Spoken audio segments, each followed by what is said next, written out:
Gold, trusted gold buyers. మీరు తాకట్టు పెట్టిన బంగారాన్ని విడిపించి ఈ రోజు ఉన్న మార్కెట్ ధరకు కొనబడను. నమస్తే రమగారు. నమస్తే జయ. రమగారు, మనము వరప్రసాదుల కథ చెప్పుకుంటా ఉన్నాము. 5 స్టోరీలు కదండి. అవును, కానీ భలే ఉంటుంది. లాస్ట్కి మొత్తం కలుస్తారా రమగారు?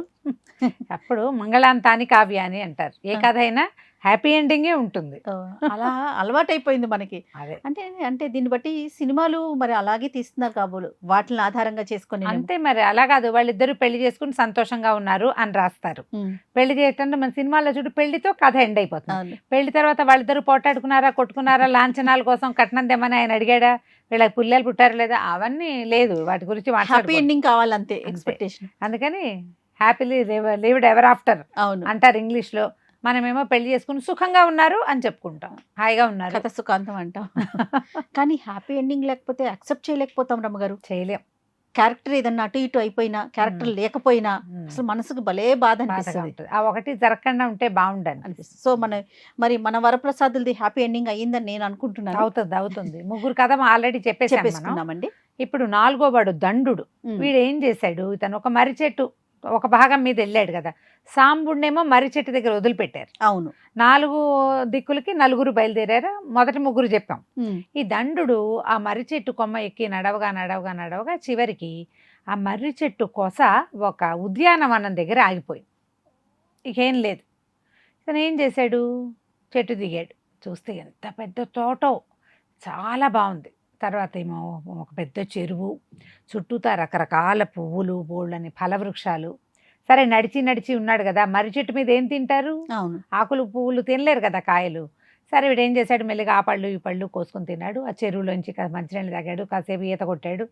ఆ చెరువు గట్టు మీద ఊరికే కాళ్ళు దాపుకు పడుకుని అక్కడ ఏవో పువ్వులు ఉంటే అలా ఓ పువ్వు కోసి వాసన చూశాడు. మనం కూడా చేస్తాం చూడు, ఏదైనా తోటలోకి వెళ్ళామనుకో, గులాబీ పువ్వులు అవి ఎవరు లేకపోతే గబుక్కని మన చేయి పడుతుంది దాని మీద. కొంతమంది కోస్తారు కదా, కొంతమంది ముట్టుకుంటారు. నా మటుకు నేనేం చేస్తాను తెలుసా, ఏదైనా పువ్వులు కనపడ్డానుకో, పువ్వును ముట్టుకుని చెయ్యి వాసన చూసి. నేను అంతే పరిస్థితి రమ్మగారు, పువ్వు మీద చెయ్యేసి. వీడు కూడా పాపం అదే పని చేద్దాం అనుకున్నాడు. ఆ పువ్వు కోసి ముక్కు దగ్గర పెట్టుకున్న మరుక్షణం వీడు చిలకలాగా మారిపోయాడు. అయ్యో రామా, ఏం చేయాలి, ఇదేమిటి ఇట పక్షి బతుకొచ్చింది, సడన్ గా తెలిసిపోయింది, ఒళ్ళు తేలికైపోయింది. ఆ నీళ్ళల్లో తనకు కనపడుతున్నాడు ఆకుపచ్చటి ఎర్ర ముక్కున్న చిలక. అటు తిరిగి ఇటు తిరిగి, ఆకలి అయితే తక్కువే వేస్తుంది, మనిషికి ఉన్నంత ఆకలి ఉండదుగా. నా బతికి ఇలా అయింది, ఇప్పుడు నన్ను ఎవరిని రక్షిస్తారు, దేనివల్ల తను అయిపోయాడో తెలియలా. వాడు చేసిన పని ఏమిటి, అక్కడ పడుకున్నాడు, పువ్వు మాత్రం వాసన చూశాడు. ఇప్పుడు పువ్వు వల్ల, చెరువు వల్ల, తిన్న పళ్ళ వల్ల, అసలు అక్కడ ఉండటం వల్ల అర్థం కాలేదు. ఇక తిరగటం మొదలుపెట్టాడు అటు ఇటు. 2-3 రోజులు గడిచేసరికల్లా బోల్డన్ని రకాల రథాలు అవి వస్తున్న శబ్దమయ్యి చాలామంది స్త్రీలు వచ్చారు స్నానం చేయడానికి. ఎంత బాగున్నారు అందరూ, దేవతా స్త్రీలాగా కనపడుతున్నారు. వీడు తెలివైన వాడు, పక్షిగా మారాడు కానీ బ్రెయిన్ మాత్రం మానవ బ్రెయినే ఉంది వాడు. ఏం చేశాడు, వాళ్ళల్లో బాగా రాణిలాగా కనపడుతున్న ఆమె చుట్టూతా తిరగటం మొదలుపెట్టాడు.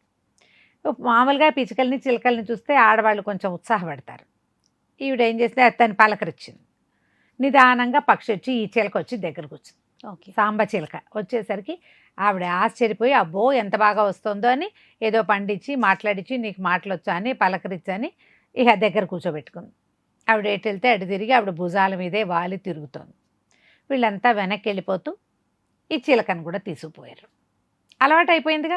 దండు ఉద్దేశం ఏంటి, ఇక్కడి నుంచి ఇంకో చోటకి వెళ్ళాలి, ఇక్కడికి మానవ మాత్రుడు వచ్చేలాగా లేరు. వచ్చిందేమో దేవతలు. తీరా వచ్చిన ఆవిడెవరు, ఈవిడ విద్యాధర కన్యక విద్యుత్ ప్రభ ఆవిడ పేరు. ఆ విద్యుత్ ప్రభ మయాసురుడని ఒక రాక్షసుడు ఉన్నాడు. మనకి మయసభ ఉంది చూడు, మహాభారతంలో కనపడుతుంది. ఆ మయుడు యొక్క ముని మనవరాలు, కొన్ని తరాల తర్వాత మనవరాలు. ఆవిడ ఈ విద్యాధరులకి ఒక చిన్న వింగ్కి రాణి. వెళ్ళి దాంతోపాటు ఆవిడతో పాటే ఉండటం మొదలుపెట్టింది చిలక. అటు తిరిగి ఇటు తిరిగి మధ్యలో తినడానికి కూర్చుని, పైగా ఎగిరి ఎక్కడికి వెళ్ళిపోకపోతే వాళ్ళు పంజరాల్లో కూడా పెట్టలేదు. హాయిగా అన్ని పక్కలకి తిరుగుతూ ఉంటే, ఈ దండు సహజంగా ఏమిటి, కమ్మరి వాళ్ళు అంటే వస్తువులు తయారు చేయటం, చెక్కతోటి బొమ్మలు చేయటము, అవన్నీ చాలా వచ్చు వాడికి. ఇనుముతోటి రకరకాల సాధనాలు చేయటం, బళ్ళు చేయటం వచ్చు. ఈ విద్యాధరులు ఒకచోట విమానాలు తయారు చేస్తున్నారు. ఈ విమానం అంటే ఎట్లాంటిది, అది దాంట్లో ఫ్యూయల్ పోయక్కర్లా, కీల్ రథం అంటారు. ఏదో గట్టిగా మీట తిప్పితే అది ఆటోమేటిక్గా ఎగురుతుంది. ఓకే. ఈ చిలక కదా అక్కడ నిలబడి కూర్చుని ఆ రోజుల్లోనే. ఆ రోజుల్లోనే అంటే దేవతల దగ్గర ఈ సాధనాలు ఉన్నాయి. పుష్పక విమానం ఏ రోజుల్లో ఉంది? అవును రమ్మగారు. రామాయణంలో చెప్పలేదా? అవును. ఈ మెల్లిగా ఈ కీలు రథాలు విమానాలు చేయటం నేర్చుకోవటం మొదలుపెట్టాడు. బాగానే ఉంది. అయితే ఇంతలో ఏమైంది, ఒకసారి ఈవిడ విద్యుత్ ప్రభ మా తాతను చూడడానికి వెళ్తున్నానని అందరినీ తీసుకుపోయింది. తనతో పాటు ఈ భుజం మీద ఉన్న చిలకను కూడా తీసుకెళ్తే ఆయన పలకరించాడు. బాగుందా, నీ ఏర్పాట్లన్నీ బాగున్నాయా, భూలోకంలో విహారానికి వెళ్తున్నావా, నేను నీకోసం సృష్టించి ఇచ్చిన ఆ తోటలో చెరువు పక్కనే ఇక సరోవరం పక్కనే నీలం పువ్వులు ఉంటాయి కదా, పొరపాటును కూడా వాటిని వాసన చూడకు, అవి వాసన చూస్తే చిలకైపోతావు అన్నాడు.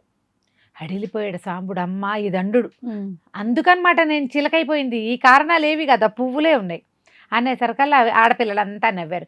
చిలకైపోతే ఎలా తాత, మళ్ళీ మామూలుగా మారాలంటే ఎట్లా అంటే, ఏముంది, సరోవరం ఎదురుగుండా చెట్టు ఉంది, ఒక పెద్ద చెట్టు ఉందా, చెట్టు వెనకాల పసుపచ్చ పువ్వులు ఉంటాయి, అవి వాసన చూస్తే మామూలుగా అయిపోతారు. అంటే నీలం పువ్వులు వాసన చూస్తే చిలకయ్యి, పసుపచ్చ పువ్వులు వాసన చూస్తే మనిషి అవుతారు. సూపర్, ఎంత బాగుంది. ఈ దండుడు అనుకున్నాడు, ఇదే మన పని, మళ్ళీ భూలోకంలోకి వెళ్ళే వరకు వేచి ఉండి మన పని మనం చేసుకుందాం అనుకున్నాడు. ఇంతలో ఏమైంది, ఏదో ఒక పార్టీ లాంటిది జరిగింది. బోల్డ్ అంతమంది జనాలు వచ్చారు, చాలామంది స్త్రీలు, విద్యాధర కన్యకలు, ఎక్కడెక్కడెక్కడెక్కడ వాళ్ళు ఎంతమందో. ఈ వచ్చినప్పుడు ఏమైంది, ఒక వాళ్ళు మాట్లాడుకుంటున్నారు, వాళ్ళల్లో వాళ్ళు ఊరికే ఆడవాళ్ళు మాట్లాడుతుంటే కొంచెం గాసిపింగ్ ఉంటుందిగా. ఈ చిలకన్నా వీడు మగవాడు కదా, వాడికి సరదాగా ఉంది. ఎవరో ఇద్దరు అందగత్తెలు మాట్లాడుకుంటుంటే పోయి వాళ్ళ దగ్గర కూర్చున్నాడు. కూర్చునేసరికల్లా భూలోక విహారానికి వెళ్ళేవా, ఈ రోజు ఎట్లా ఉంది, మొన్న ఎలా ఉంది, వాతావరణం ఎలా ఉంది, ఏవో మాట్లాడుతుంటే ఒక ఆవిడ ఏం చెప్తోందంటే, ఆ మర్రి చెట్టు దగ్గర పెద్ద చెరువు ఉంది కదా, అక్కడికి మొన్న ఎప్పుడో స్నానాలకు వెళ్ళినప్పుడు వీళ్ళల్లో ఇంకొక సౌందర్యవతి ఉంది, మనోరమని. ఆ మనోరమ చీరని ఎవడో ఒక మానవ యువకుడు పట్టుకున్నట్ట మనోరమ విసిగిపోయి వాడిని శపించింది, బండరాయిగా మార్చేసి అక్కడ పారేసి వచ్చింది.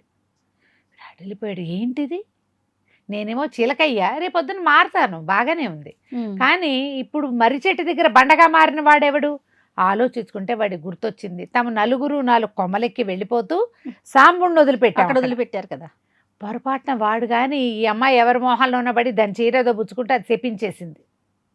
ఇప్పుడు ఏం చేయాలి, అర్థం కావటల్లా ఏం చేయాలి. ఇంతలో రెండో ఆవిడంది, పాపం మనుషుల్ని మార్చేస్తే ఎట్లాగే, భూలోకం వాళ్ళది, ఆ మర్రి చెట్లు ఆ చెరువులు మానవులవి, మనం పోయి మన లోకం నుంచి వెళ్ళి వాళ్ళ దగ్గర వేషాలు వేసి వచ్చేస్తాము, పాపం రాయి అయిపోయిన మానవుడు ఎట్లా అవుతాడంటే, అక్కడ ఒక ముదురాకుపచ్చ రంగు చెట్టు తీగ ఒకటి ఉంది కదా, ఆ తీగని బాగా నూరి నీళ్ళతో కలిపి చల్లితే వాడు మామూలు మనిషి అవుతాడు.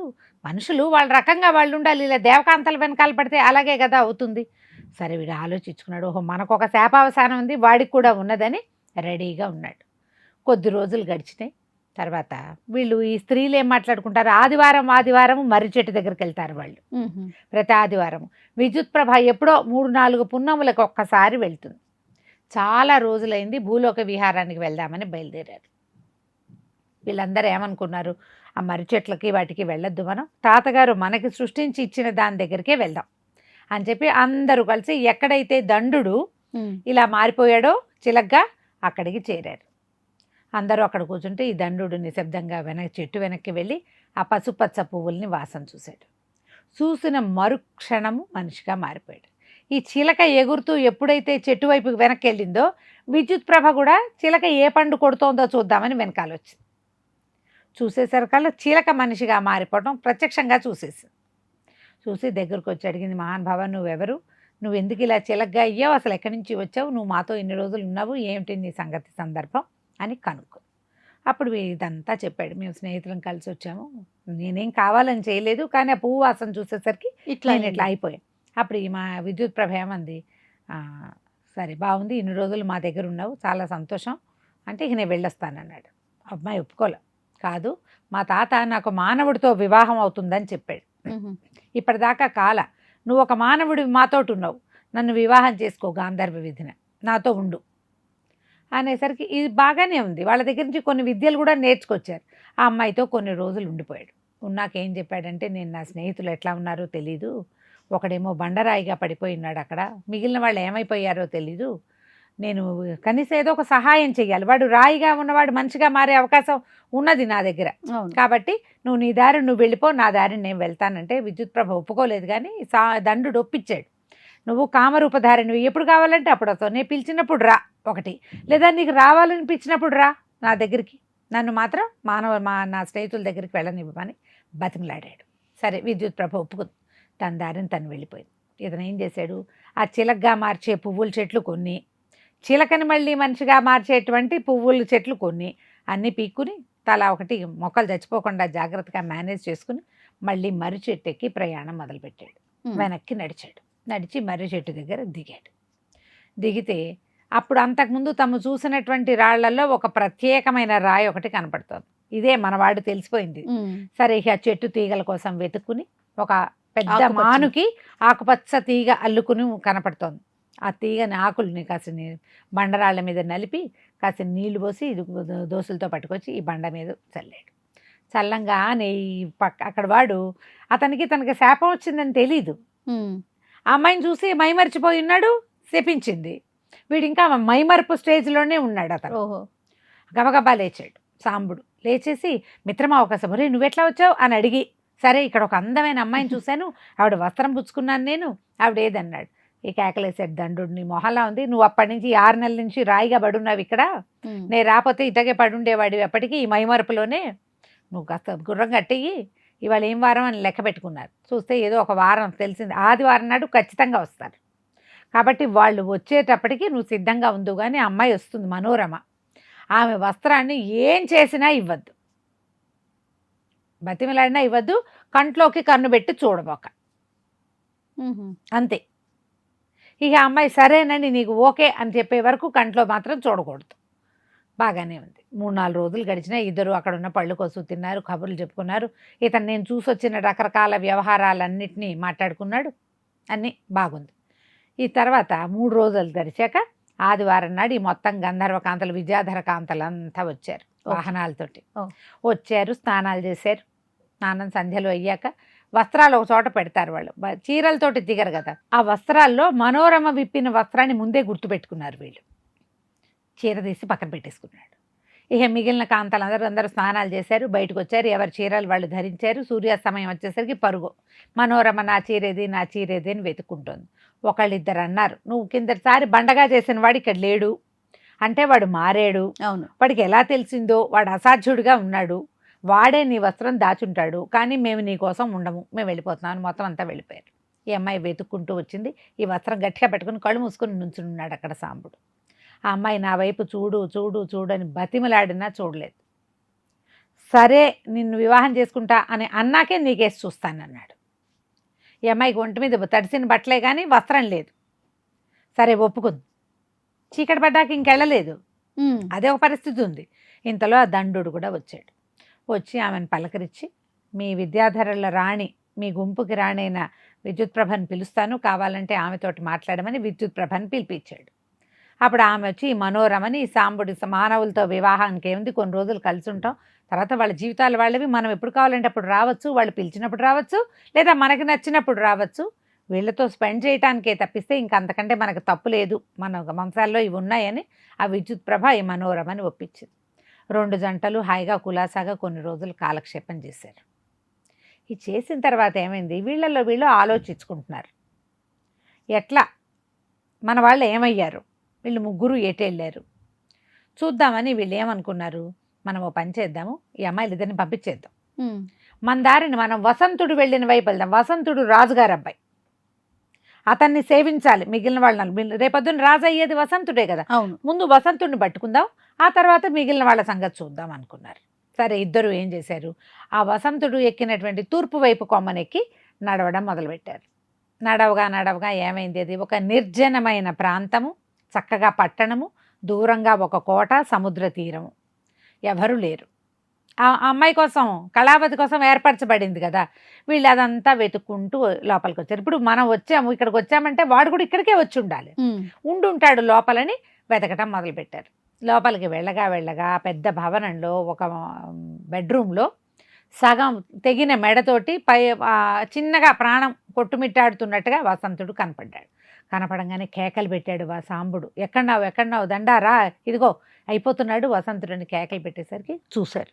చూస్తే మెడ సగం తెగి ఉంది, కొంచెమే ఇది ఉంది, కానీ జీవించున్నాడు. అప్పుడు వీళ్ళకి గుర్తొచ్చింది, గురువుగారు వీడికి ఒక అవకాశం ఇచ్చారు, వీడి ప్రాణాలని కత్తి వరలో దాచిపెట్టమని. అవును. ఆ వర ఎక్కడుంది అని వెతకటం మొదలుపెట్టారు ఇద్దరు. వెళ్తే ఆ వర కొద్దిగా చివరి దాకా అరగదీల, సగానికి ముప్పా తెగ్గే అరగదీయబడి ఉంది. దాన్ని ఏం చేయాలి? ఈ దండోడు అన్నాడు, మన దగ్గర కొత్త విద్యలు బోల్డ్ ఉన్నాయి, దీన్ని రిపేర్ చేద్దాం, వాడి మెడ తుక్కుంటుందని. ఇక వాటి కోసం వీటి కోసం వెతికి రకరకాల సాధనాలతోటి, చిన్న కత్తులు, చిన్న చిన్నవి పదునైన వస్తువులతోటి దాన్ని మళ్ళీ వరలాగా చేసేసాడు. అరిగిపోయింది కదా, ఆ కత్తి పట్టేంత వరగా కావాలి అది. ఎప్పుడైతే ఇది పూర్తిగా సర్దేశాడో అతను మెడ తుక్కుపోయింది. వసంతుడు నిద్రలోంచి లేచినట్టు లేచి కళావతి కళావతి అని కేకలు పెడుతూ లేచాడు. అతను లేవటం ఏమిటి, వీళ్ళిద్దరూ కనపడంగానే ఆశ్చర్యపోయాడు. మీరు ఎట్లా వచ్చారా, నన్ను వెతుక్కుంటూ వచ్చారా? కళావతి ఏదన్నాడు. కళావతి ఏది, ఎక్కడా లేదు కళావతి. ఏం జరిగింది అని మొత్తం కథ అంతా ఆలోచించుకుంటే ఒక ముసలావిడ వచ్చింది, కొద్ది రోజులు ఉన్నది, అదే తన ఈ కత్తిని అరగదీసి ఉంటుంది. ఆవిడ తప్పిస్తే ఇంకా ఎవరు లేరు ఇక్కడ. కళావతి లేదు అంటే కళావతిని ఎత్తుకుపోయిందనమాట. ఇక వల ఏడవటం మొదలుపెట్టాడు వసంతుడు. 5-6 నెలల పాటు కలిసి ఉన్నాం మేము. ఆ అమ్మాయికి ఇంకో దిక్కు కూడా లేదు, అమ్మ నాన్న ఎవరో కూడా తెలీదు. ఇప్పుడు నేను ఇక్కడ బడి ఉన్నానంటే అసలు అమ్మాయికి ప్రపంచమే తెలీదు, నేను తెలిసిన మనిషిని నేను ఒక్కడనే అనేసరికి ఈ దండుడు అన్నాడు, నువ్వు కంగారు పడద్దు, అమ్మాయిని వెతుక్కుందాం మనం. ఇప్పుడు ఎవరైనా ఎక్కడికి తీసుకెళ్తారు? ఒకవేళ సముద్ర మార్గంలో తీసుకెళ్ళి ఉండాలి. ఈ సముద్ర మార్గంలోనే మనం ప్రయాణం చేద్దాం, మన దగ్గర ఒక మంచి మార్గం ఉందని. అదంతా బోళ్ళంతా అడవిగా చెట్లుగా ఉన్నాయి కదా, కొన్ని చెట్లు కొట్టి చక్కగా చెక్కలతోటి కీలు రథాన్ని ఒకదాన్ని తయారు చేశాడు. నేర్చుకున్నాడు కదా. ముగ్గురు కలిసి అందులో ఎక్కారు. ఎక్కి ఇక వెళ్ళటం మొదలుపెట్టారు. వెళ్ళగా హేలాపురం చేరారు వీళ్ళు. అదేదో ఊర్లాగా కనపడుతుంది. సరే ఈ రథాన్ని ఎక్కడో చోట పెడదాము, మనం ఊళ్ళోకి వెళ్దామని చెప్పి రథాన్ని ఒక చోట ఆపుకుని ముగ్గురు ఊళ్ళోకి బయలుదేరారు. ఊళ్ళోకి వెళ్ళేసరికల్లా ఊరు లోపలికి వెళ్ళాక ధర్మసత్రం ఏదైనా ఉందా భోజనానికి అని కనుక్కున్నారు. ఫలానా కూడల దగ్గర ఉందండి అని చెప్పారు. అక్కడికి నడిచిపోయారు. ధర్మసత్రంలో భోజనం చేసి బయట నుంచోగానే సత్రానికి ఎదురుకుండా ఒక పెద్ద ఫోటో వేళ్లాడగట్టుంది. వీళ్ళు ముగ్గురు నుంచున్నారు. ఇదేంటి ప్రవరుడి ఫోటోలాగా ఉన్నది, చూస్తూ ఉన్నారు దానికేసి. ఇది ప్రవరుడిదే, కొంచెం చిన్నప్పటిది, మనం బయలుదేరేనట్టు వాడు ఇట్లాగే ఉన్నాడు, ఇక్కడ ఎందుకుంది? ఇంతలో 4 సైనికులు వచ్చారు. పదండి రాజాస్థానానికి అన్నారు. అనేసరికి వీళ్ళు ఆశ్చర్యపోయారు. మేమేం చేసాము అంటే, మీరు ఫోటో కేసు చూశారుగా, ఎవరు ఈ ఫోటో కేసు చూస్తారో వాళ్ళని తీసుకురమ్మని ఆజ్ఞ. మీరు ఫోటో కేసు చూస్తున్నారు కాబట్టి మీరు మాతో రండి. వీళ్ళకి ఏం చేయాలో తెలియలే. ఈ రాజ్యం ఎవరితో తెలీదు. ప్రవరుడి ఫోటో కంటే వీడు ఏదైనా చేసి ఇక్కడ ఇరుక్కుంటే వీడి ఫ్రెండ్స్ కోసం చూస్తున్నారా?